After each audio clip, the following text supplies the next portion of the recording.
Meet Valentine Warner, a globe-trotting cookery writer and champion of foraged food. That is astonishing. It's perfect. When it comes to cookery, he walks on the wild side. Ow! I'm out of here. I've just sat on an ant's nest. Nathan Outlaw is an award-winning restaurateur. I'm a little bit of a daredevil and I thought I'd just go for it. And Britain's only seafood chef to hold 2 Michelin stars. Great friends, but now they're rivals. The competition is burning strong. They're going head-to-head, That's going to be the winning catch. travelling around England and the Mediterranean, fishing some of the best coasts and rivers. We're going out. We might need a bigger boat. They'll catch the freshest seafood. Whoa! Is that a conger? I think I've got something here. Oh, That is look a at that. cracking Spanish Look at mackerel. that. And cook up a storm. Whoa! But whose dish will wow the judges? Yeah, I think the contest is on. Playing to win. I need to win.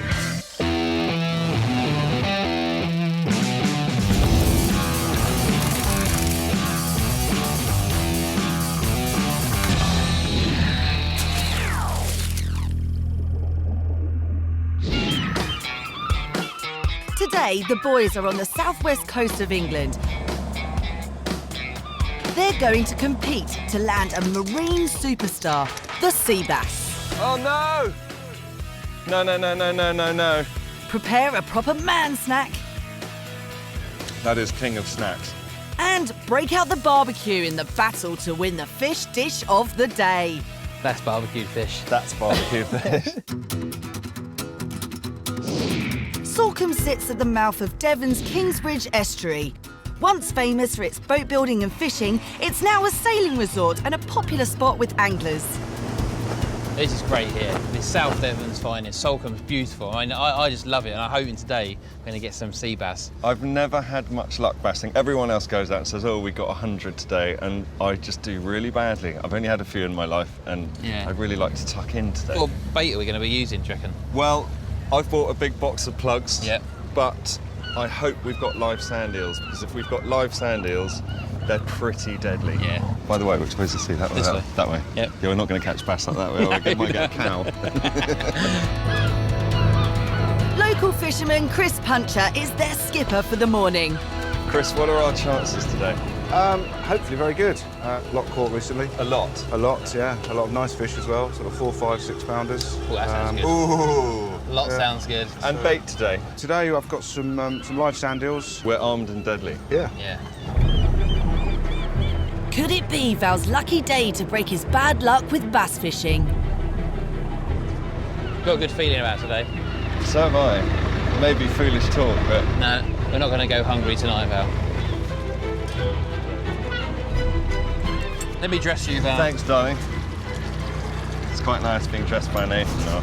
I just like to touch you, Val. We're actually going to go and fish at Pool Point, which is that headland over there. Yeah. In deeper water, hopefully for some bigger fish. Chris, birds are quite a good sign of finding fish, aren't they? They are, yeah. Basically, bass and other predatory fish tend to push sand eels up to the surface, and then the gannets will come in and feed on those. And Nathan and I get them with our rods. That's it.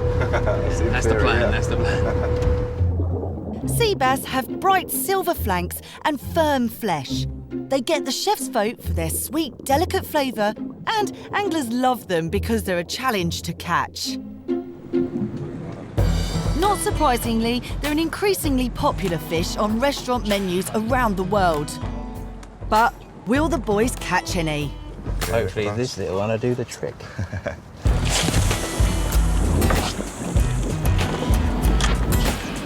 That little sand eel is working hard for me. It's a Wicked tragedy, but good staff at the end of the line. And getting bumps all the time. And I think I've got one, yeah.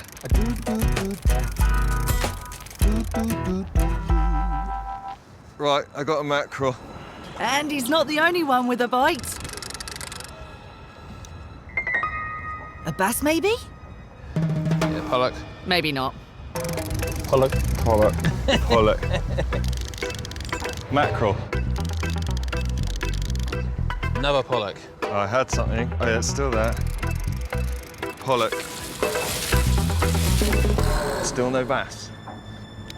At last, Val gets the tug on the line he's been waiting for. A sea bass! Oh no! No, was that me? Oh no! Oh. No, no, no, no, no, no, no.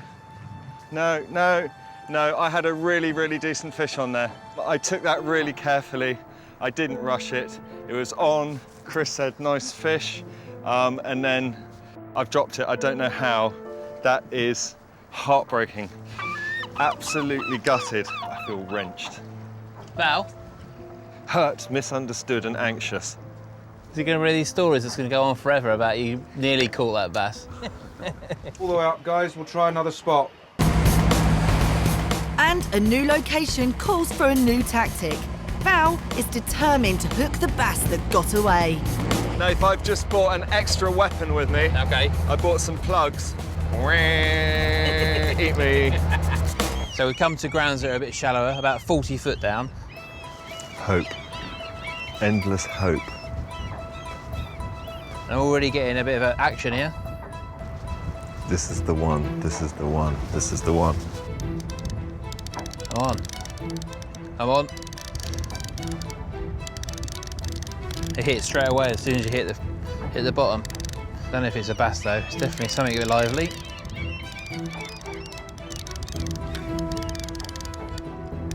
Where is he? Come on. Come on. Yeah. Another pollock.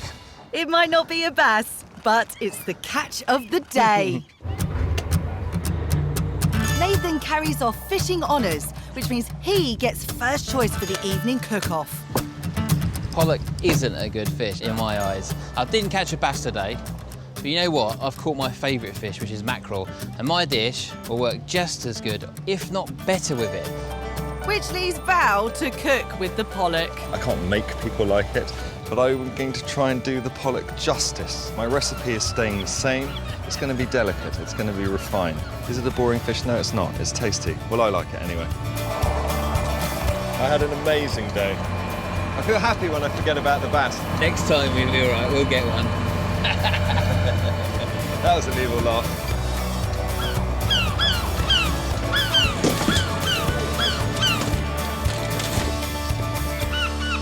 Nathan's taking a gamble by giving his pollock to Val. But first, lunch. I decided to make Nathan the fried oyster sandwich. It's called a po' boy, meaning poor boy. Oysters were poor man's food. Combination of bread and oysters was a cheap meal. Nathan's been opening my oysters for me. They're all done. I'm going to go into crabbing. You're crabbing. I'm going crabbing. For starters, Val whips up some fresh coleslaw. I've got some white cabbage here. I'm going to do a cheats mayonnaise, which is get some good shop mayonnaise. And then all I'm going to add to it is 1 egg yolk, a good squeeze of lemon, dollop of mustard,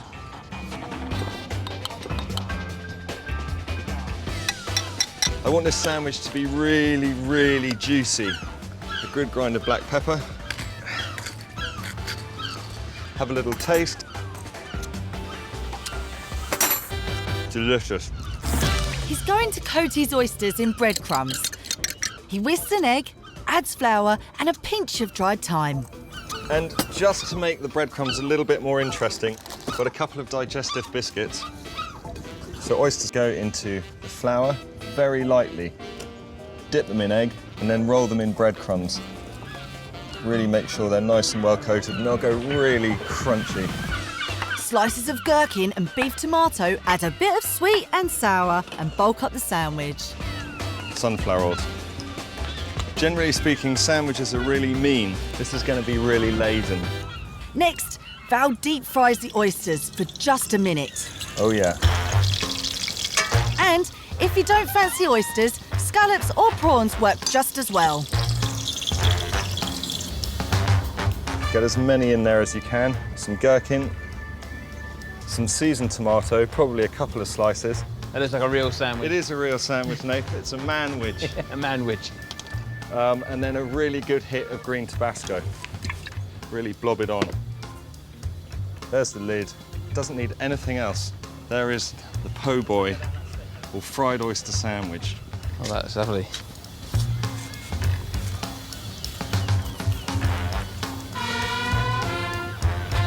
That is king of snacks. That's really good.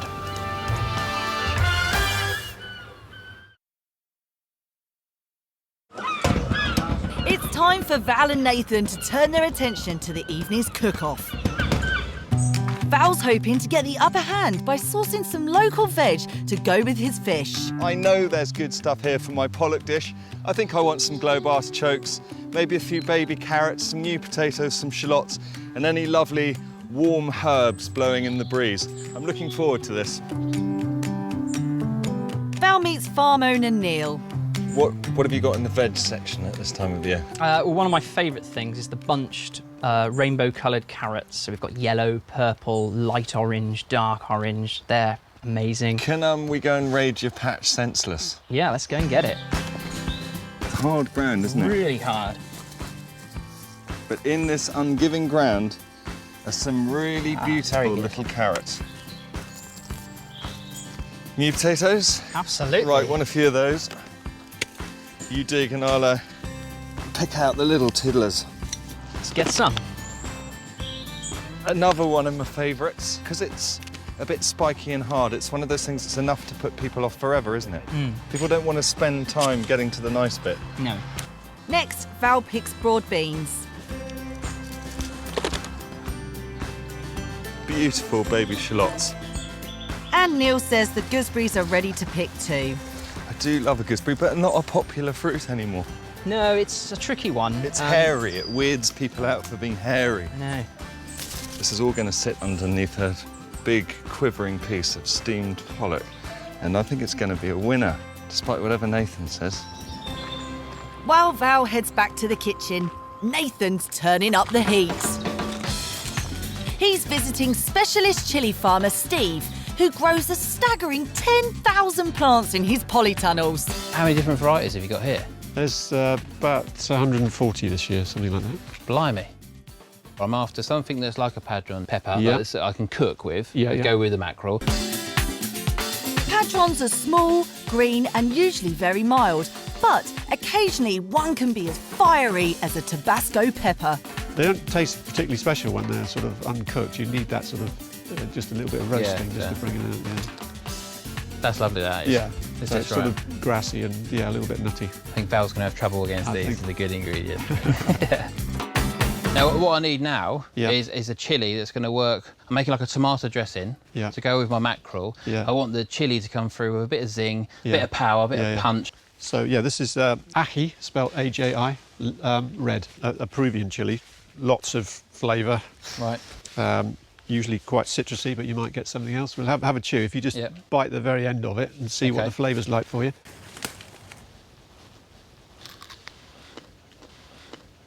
Oh, wow. It's got like a banana-y taste. Yeah, no, it's- Fruity, yeah. but good kick there as well. Yeah, yeah, yeah. I think that's right. That's gonna do it, that'd be yeah. really good, yeah. Yeah, yeah. Now look at those. Valentine Warner, my mackerel, my chili peppers. You're done, mate. The location for today's cook-off is a beautiful villa overlooking Salcombe. Owner Bernadette will be judging alongside veg farmer Neil and chili expert Steve. Having won the morning's fishing with his monster pollock, Nathan's chosen the mackerel as his star ingredient, which he plans to barbecue with his padron peppers, tomatoes and a green sauce.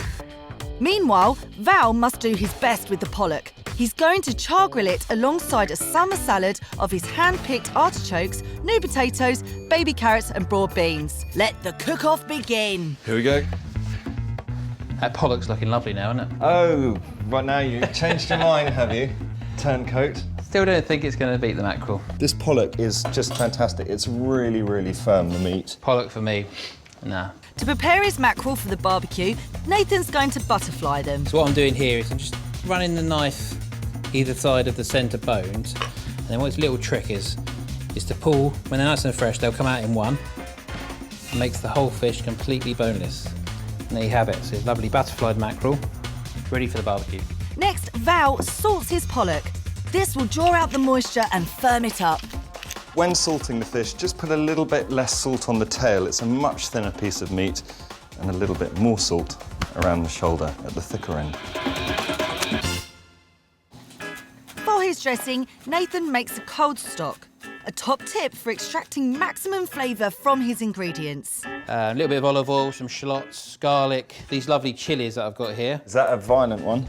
They're not too bad, they're a bit fruity, a little bit of zingy and a bit fresh as well. So that's what I wanted. Like me. Yeah, nice and fresh. Nathan chops his shallots, ackee chilies, tomatoes, garlic and adds seasoning. Using your hands, squash all the tomatoes. And I've used the really ripe tomatoes as well, which is important. And you just leave that. What you'll end up with is the liquid to the base of the vinaigrette. And then I've got these lovely padron peppers that are going to be the ones I cook for the dish as well. So They're quite a Russian roulette, the padron pepper. Yeah. Kind of 1 in every 50 will take the roof of your head off. Well, that's a little worry for when they're trying it later on. Yeah. Have a little bit, try it at the end. Oh. Nice, isn't it? Hot, hot. Quite hot? Hot, hot, hot. They're not that hot. As judging time approaches, Nathan strains his stock and adds olive oil to finish his tomato vinaigrette. Then we should have a lovely, nice balance. So you've got that richness and that zinginess. That's lovely. Ooh, that is lovely. He'd slice his tomatoes for his salad. Now, half an hour before you serve the tomato salad and put your mackerel on it, you want to make sure you take the tomatoes out and leave them in room temperature, because there's nothing worse than eating cold tomatoes. It's just not right. Now the padron peppers from the chilli farm come into their own. Now what I'm doing here is putting the padron peppers onto a skewer. These chilies are actually fine to eat whole, so barbecued like that will be perfect. Meanwhile, Val's onto his artichokes. They've got tough skin on them, so potato peeler all the way down the stem. Snap off 2/3 of the way in. So keep on going until it feels nice and tender. Cut about halfway down. So where it's kind of yellower, that's where you want to cut to. Just squeeze on a good load of lemon juice. Each one you peel, give it a little twist in the lemon. He drops them into boiling water to blanch them with a dash of white wine and fennel seeds. I just want them to soften because I'm going to finish them on the barbecue. Well, all I'm doing is going to make this green sauce, but I've noticed green sauce. I'm making green sauce too. What's that? Both boys are making a green sauce? The battle is on. To me, green sauce is garlic, anchovies and capers, a little bit of mint, rocket and a bit of fat parsley as well. The mackerel's such a flavourful fish that you can handle it. What do you think about the pollock? Is it going to help that? You're not really interested in what I have to say at no. all. You're basically saying that you're cooking a boring white fish and all your white fish is going to taste of is green sauce. And I might even say they prefer pollock to mackerel. Really? Green sauce or salsa verde is a classic partner for grilled meats and fish. Most European countries have their own versions of it. Well, for the guideline for me to know that it's ready is when I hold my knife against it, it holds itself. And all I've got to do to it now is add the mustard, the olive oil, and a little bit of this caper vinegar as well, I think it needs it. Pepper, touch of salt. So it's quite a strong sauce, but I think that mackerel will stand up to it mightily well. It doesn't really look like a sauce, but for me, that's my green sauce. Did you put tarragon in yours? I didn't. It's not a green sauce then, is it? Touché! Now for Val's version. I'm going to use some gooseberries in my green sauce because they were there. And I've picked the ones that aren't ripe. I want them to be quite tart and hard. That's very different. Thanks. So in here, anchovies, garlic, capers, gooseberry, mint, dill, tarragon and parsley. And then I'm going to add a little bit of lemon juice, but at the end, and some salt and just a little tad of Dijon mustard.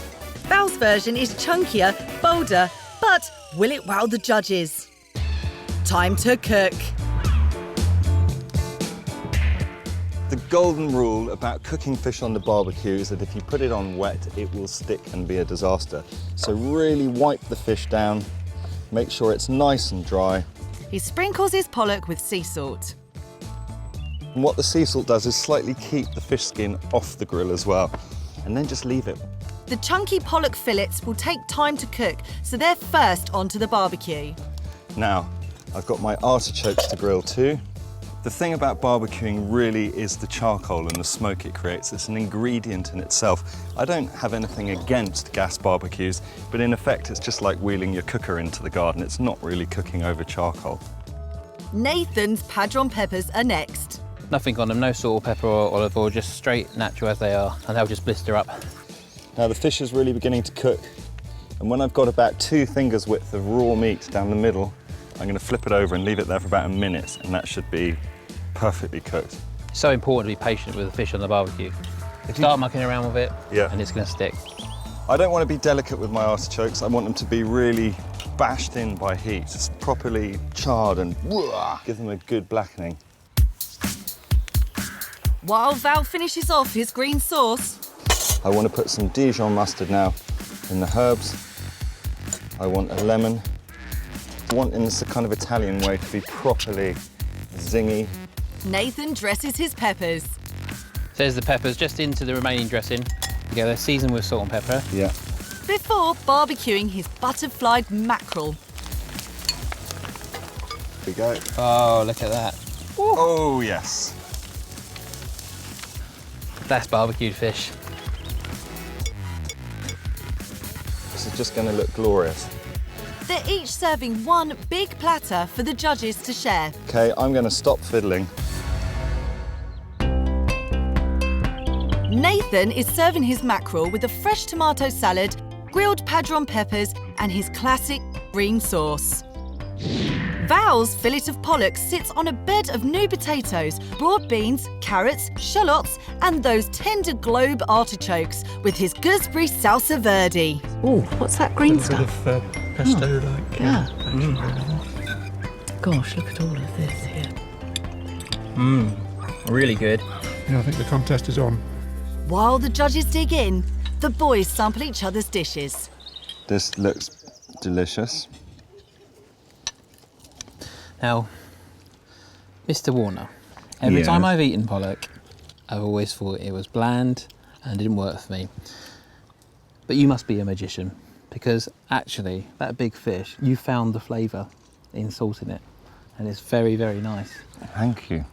After eating that, I'm a bit worried. Well, I'm worried because I think you put a fish that everyone loves on the table, especially when it's that fresh, which is mackerel. Well, if you don't like mackerel, there's something wrong with you. I don't like anyone who doesn't like mackerel. But what really matters is Bernadette, Neil and Steve's opinion. It's crunch time. Well, does it look pretty empty? There's been a lot of eating going on, which is good. Both delicious. I tell you what's really difficult. Both absolutely scrumptious, delicate flavours. But for me, I'm going to go with the pollock. 1-0 to Val. For me, one really sort of summed up the summer season. It's got to be the pollock, I'm afraid. It's game over. But for pride's sake, Nathan needs the last vote. You better say the mackerel. I would really love to say the mackerel, and I expected to say the mackerel, or it had chilies on it. Yeah, what more to say? But choose the pollock, yes. So. A whitewash. Nathan's been beaten by his own catch of the day, the pollock. Valentine, you have done something today that I thought no man would ever do. That's made the pollock tasty. Congratulations to you, young man. Thanks, Nath. You lot, I'm not cooking for you again. So, Val's 1-0 up on their first outing. Join us again when the boys hunt for huge amberjack on the Italian Riviera. That has got some fight on it.